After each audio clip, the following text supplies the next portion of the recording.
Okay, so we've finished our fringe, and if we have a look at our little pre-designed wall hanging, we can see that sitting on top of the fringe we've got the light pink, and that is 5 rows. So let's grab our light pink yarn and approximately measure 5 rows across. 1, 2, 3, 4, 5, and a little bit extra for good measure, just so we don't leave ourselves short.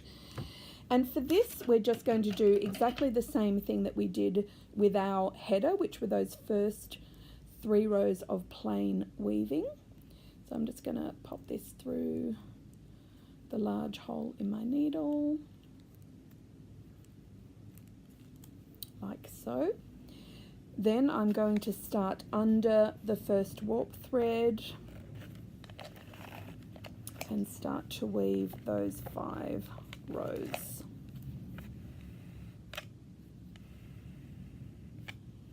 So I'm just pulling through gently, and then I'm just kind of lifting just to make sure the yarn is relaxed across the warp threads.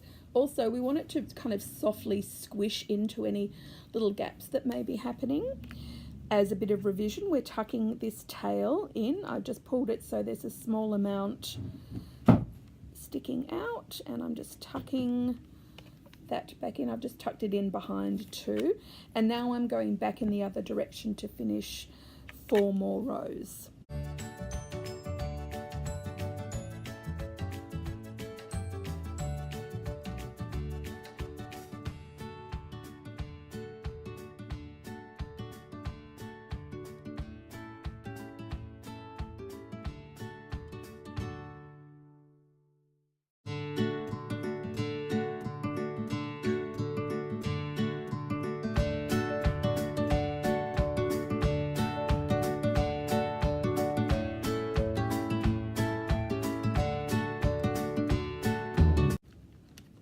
Okay, so just trimming that small tail that we're going to tuck back into the work, and as another refresher, I'm just lifting up the corner so I can tuck that tail back below row 5 and on top of row 4, just to tuck that all out of the way. Just use my comb to really squish it down. People get worried about sort of tying knots and that things are going to fall apart, but essentially the structural integrity of a wall hanging comes from the downward pressure. So if you look at some clips of people making really large tapestries, they're quite aggressively beating down the work. This is quite kind of a light, soft piece, so we don't need to be super aggressive, but we do want to be making sure it's down as far as it will go. All right, on to the next part. Okay, so we've begun on the body of our work, and now we're going to incorporate that nice rose-coloured triangular wedge on the side here. We're actually going to use a double thickness of this yarn, and to get and dispense enough yarn to create this shape, we're going to measure 8 across the loom. So we're just going to, let me just adjust that a touch. So we're going to go 1, 2, 3, 4, 5, 6, 7, 8, and a little bit more. You can see I pre-measured that one. Then we're doubling that. So I'm grabbing the baby alpaca wine color, and I'm just measuring the length. So I've got a double thickness of this yarn, and then I'm going to treat this double thickness as one piece of yarn. So I'm just going to thread my needle. Voila. Now, to create that wedge, we're working from the left side of the loom. So as the loom is in front of you, like so, start on the left hand side, and we're going to weave 9 across. So I'll just get rid of that flare. So we've got 1, 2, 3, 4, 5, 6, 7, 8, and this is number 9 here. So I'm just going to pull my needle through.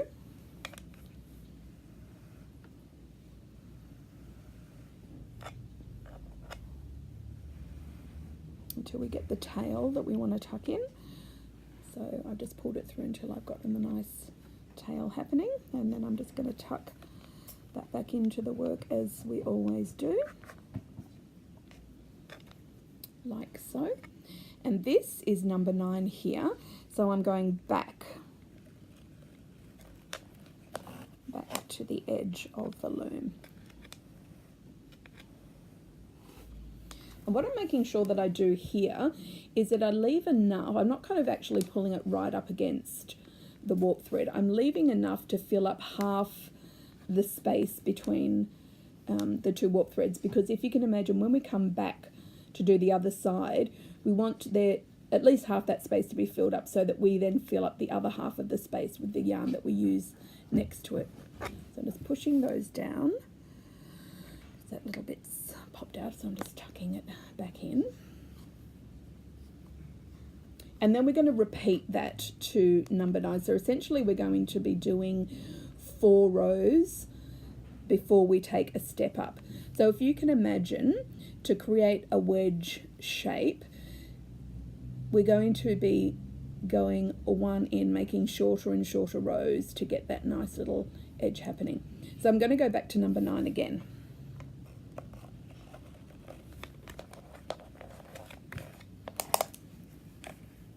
And then back to the edge.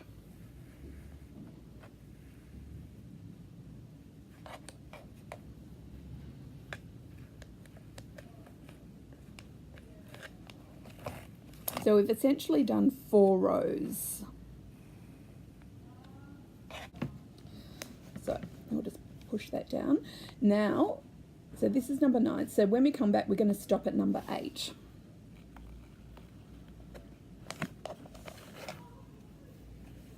And we're going to do 4 rows again. So this is number 9, this is number 8, and we're going to go back under it. So we've done 2 rows to number 8, so we just need to do 2 more.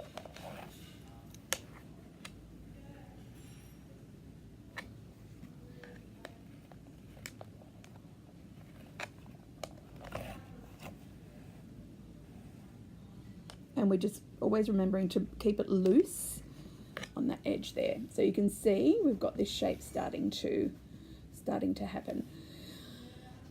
So now we're going to go to number 7. That's going to be the point where we stop.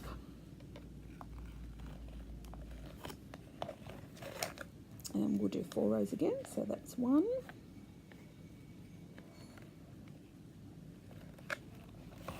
2,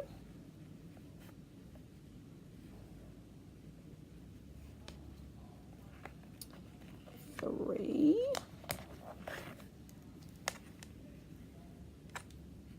4.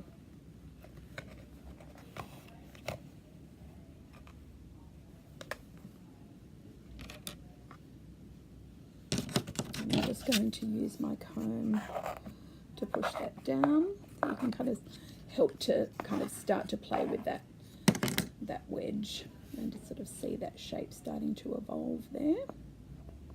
Okay, so this is now the next one, and we'll do 4 rows until that point, which is number 5. 1, 2, 3, 4, 5, no, number 6.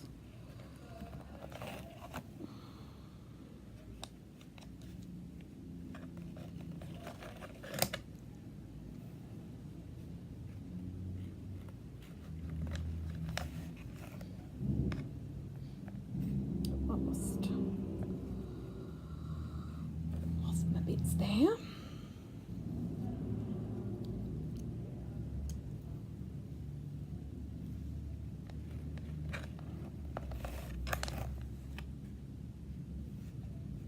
Okay, so then I'm stepping up to the next one.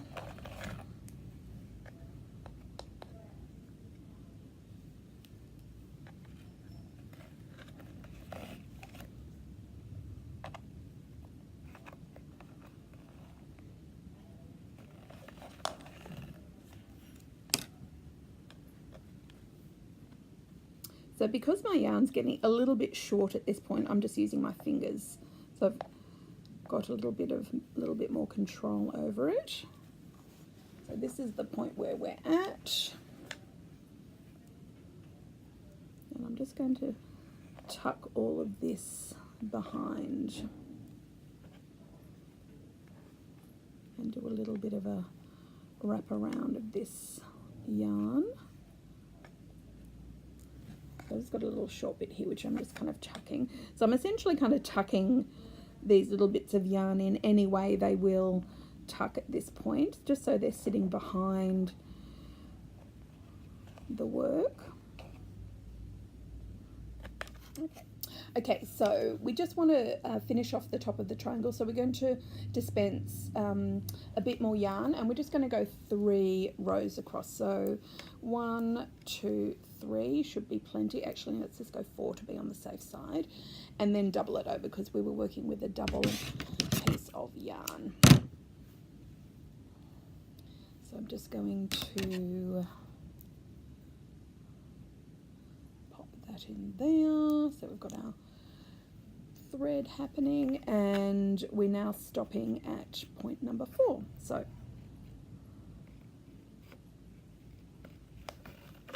just making sure that I'm going in the opposite direction to the row below, and I'm going to just do a little tuck and push behind.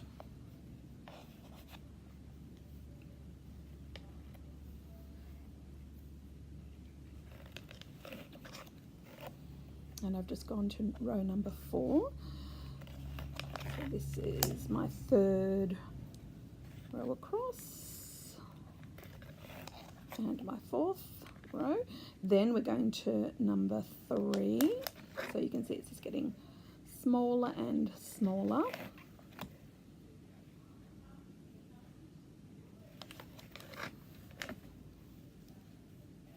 So that's my 4th row.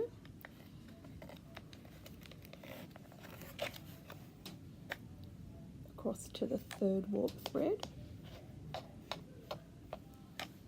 So we've definitely got that shape happening, and it will look neater as we start to build across. So don't worry if it's not like perfectly neat, because mine certainly isn't here, but it will sort of hold, be a more sort of defined shape as we build next to it.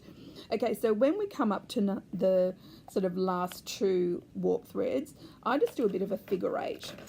So I just do a figure 8 around them a couple of times, and that just sort of helps to get the finished effect. I've done it about 4 times, and then with this final one I just kind of shove the needle in the middle, and that kind of pulls all the thread down out of the way to help create the point of our triangle. And I'm just going to trim it and push it to the back. Voila. So there we've got our wedge happening. It looks a little bit kind of wonky, but I assure you once we get stuff happening next to it, and then there'll be more compression that happens with it as well. That's that bit sticking out. Okay, so let's refer to our wall hanging. That's the word I'm looking for. Okay, so we've done this pink, we've done this nice wine colour, so now we're just going to start filling in next to that shape. So we've got the baby alpaca in the brown, and we've got a single thickness, so we doubled over for this shape, but this is just a single thickness, and we're doing about 6 rows of this one. So we're going to dispense about 4 rows across to get that amount. So 1, 2, 3, 4, and then trim.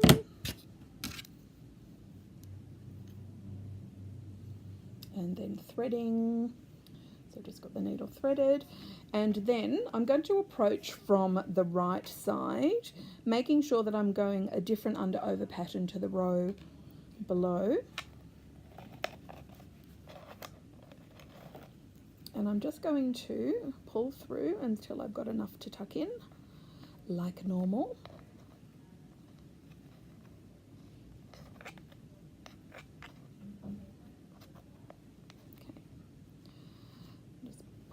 Little tucked in bit behind.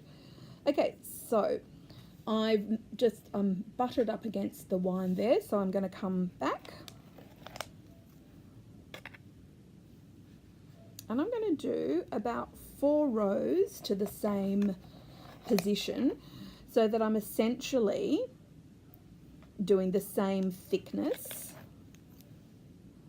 or depth as this row, this first row that I did here, so that they all kind of meet up and sit next to each other like so. Now that I've done a depth of 4 there to match the depth of 4 here, even though this is a thicker yarn because we doubled it over, that's still adequate. Then I'm going to go up to the next one. So we're essentially doing in reverse what we did for the wine coloured triangle.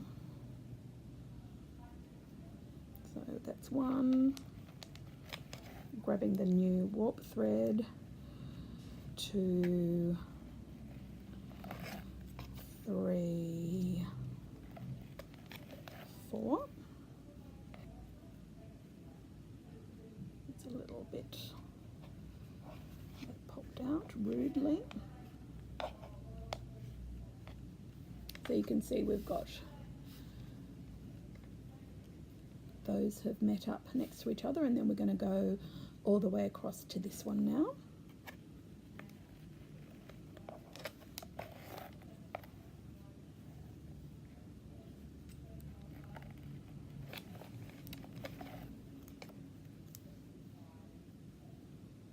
So that's 1, 2, this is the 3rd, and this is the 4th. I'm just going to use my fingers. Sometimes at the end of the bit of dispensed yarn that has to happen because the needle's not quite long enough. And then once again I'm just tucking this back in below the last row I just created, and I'll just pop that all behind like so. Cool. It's a bit loose.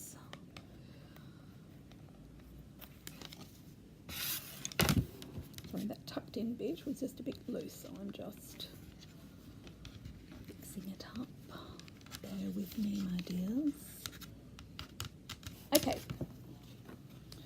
so that's our first little section there. So you can see now that on top of that we've got the cotton. So we're going to do the cotton on top of that. All right, so the next section on top of this brown is the cotton. So we're going to measure 5 across the full loom to get this amount of section, whatever. And we're doubling it over as well. So I've just got my little piece here. So measuring 5 across, 1, oops, let's start again. 1, 2, 3, 4, 5, and a little bit more, and then I'm folding over to get the double. And I'm going to trim.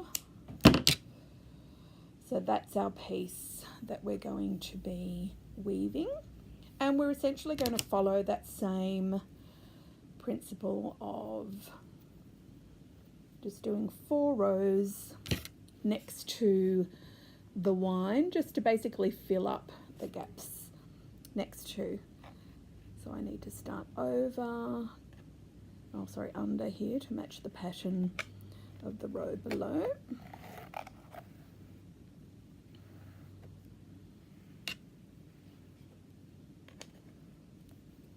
Tucking in.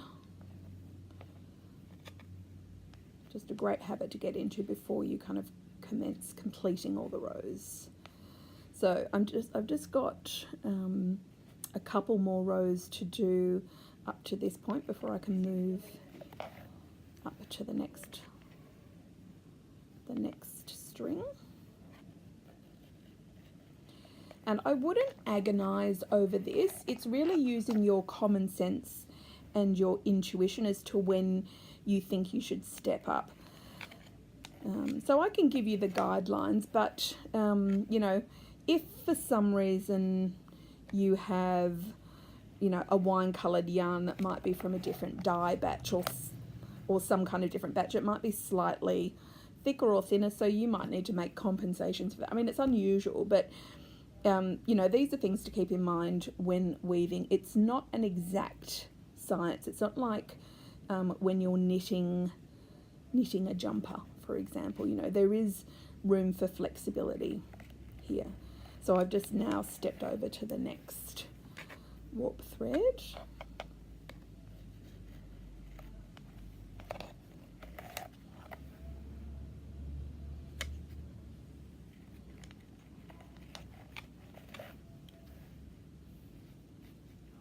So this will be my fourth, finishing with that warp thread.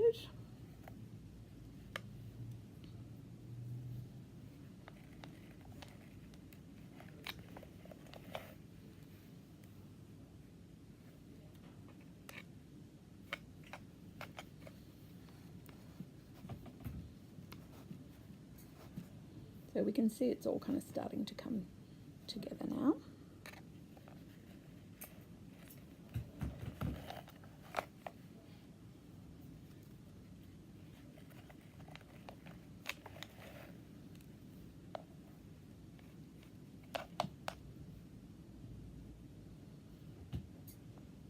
I've done two, and I think I'm going to finish on that one.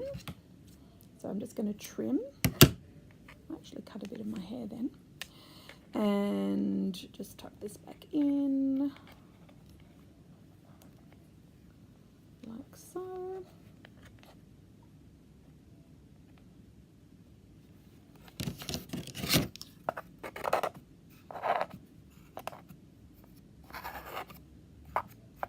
So we can see those shapes starting to behave themselves a bit better. I can just pop that in there, you little bugger. Okay, so the next item that we're using is one we haven't used yet, which is this nice multicoloured merino, which is really lovely in texture.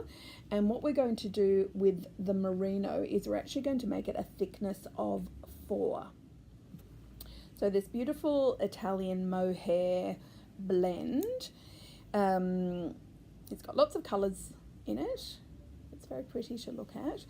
And as I mentioned, we're making this a thickness of 4. So first of all, we're going to once again measure 5 across the loom. So 1, 2, 3, 4, 5. So, and a little bit more. So that's my first thickness. I'm doubling it for number 2 thickness. Folding it over at the end for number 3 thickness.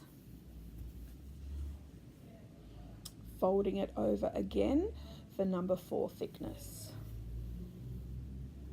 Now, if that is confusing for you, you can just measure 20 times across and then fold it into halve it and then halve it again. It doesn't really matter. This is my way of getting to that point, and I find it's less tangly. But whatever gets you there, there's no right or wrong. So I've threaded that as if it's one piece of yarn, and then I'm just going to be working across in this area here. So I'm just using my judgment as to whether or not I start going to the next warp thread up, or if I just stick to this one.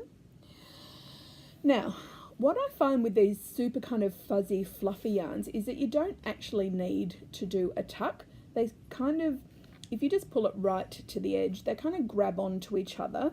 So you don't actually need to bother tucking with this one. You can if you're nervous, but with the fuzzies, I've learnt that if I just kind of pull it all the way to the cross, it will stay in its, way to the edge, sorry, I should say, it will stay in its position.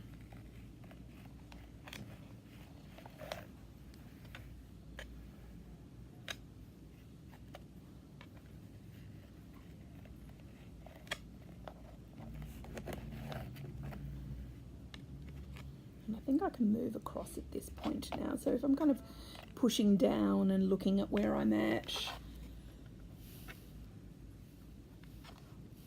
it's like, yeah, I think I'm ready to kind of incorporate this one now.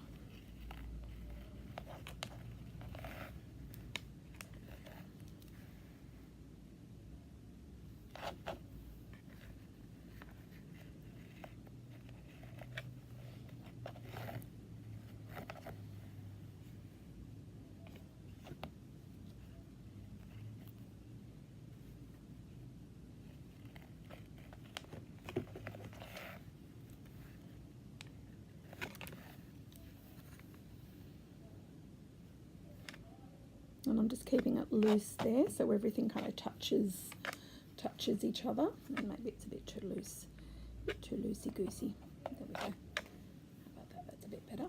Cool.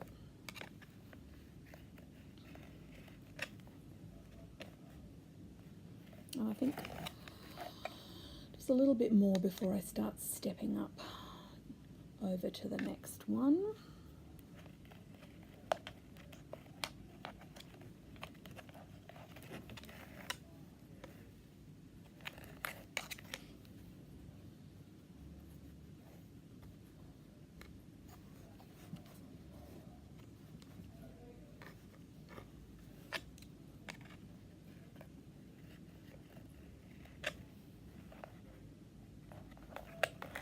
And now I'm going over to the next one.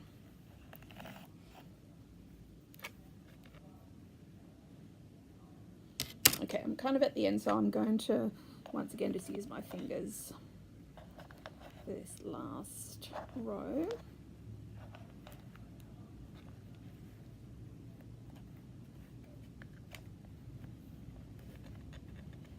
And I'm just gonna tuck that little bit in.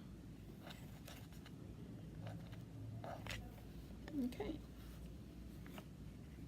in you go. Thank you. Okay, so let's have a look at where we're at. So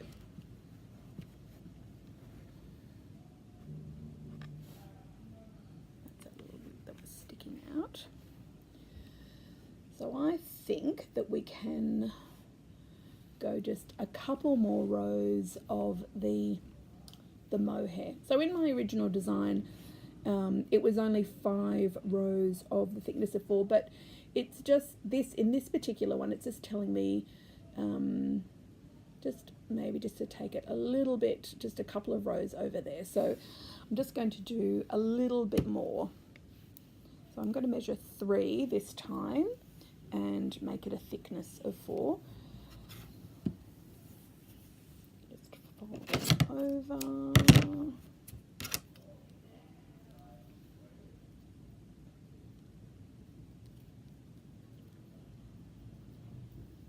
Threading my needle like so. And yeah, we're just going to take it, I'm just going to do a couple of rows, just taking it to this, over to this point.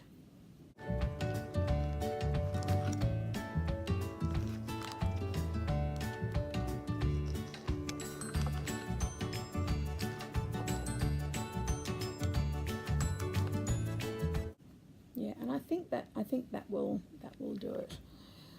It's funny because, you know, in the original pattern that I created for this, I didn't have those extra 2 rows, but sometimes just, you know, little subtle variations can mean that you might need a little bit more or a little bit less.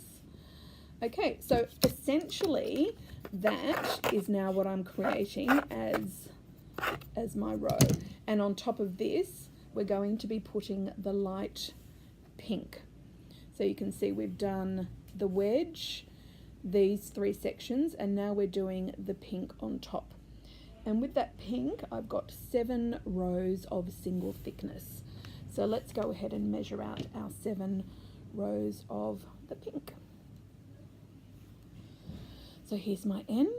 So 1, 2, 3, 4, 5, 6, 7, a little bit more.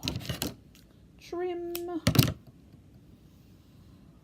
And I almost lost my needle. Just popping that through. And just going all the way across now on top of everything.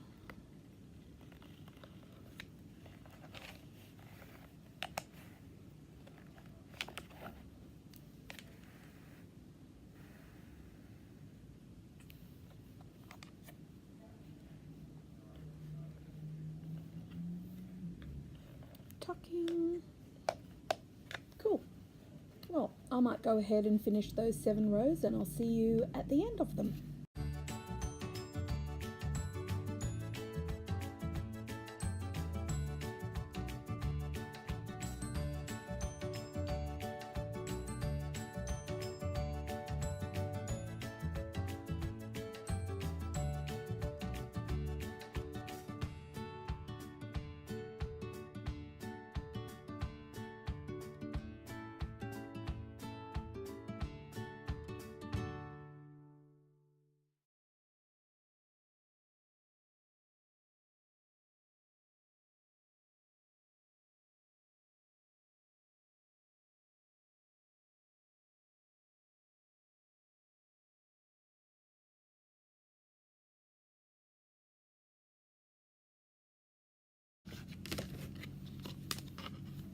Voila, and there we go. So you can see that top row is kind of pushed all of the sort of shapes together. You can do kind of a little bit more sort of playing and fiddling to sort of get some straighter lines on those shapes if you wish. So you can just see a little bit of kind of pushing and prompting. That's a little bit that's sticking out, so that can go back in. Yeah, so you can just have a little play with it to make it adhere to your will. All right, so then we're going to create a little alternate balancing shape over this side in the rows, and that gives a nice kind of harmonious composition to the overall work.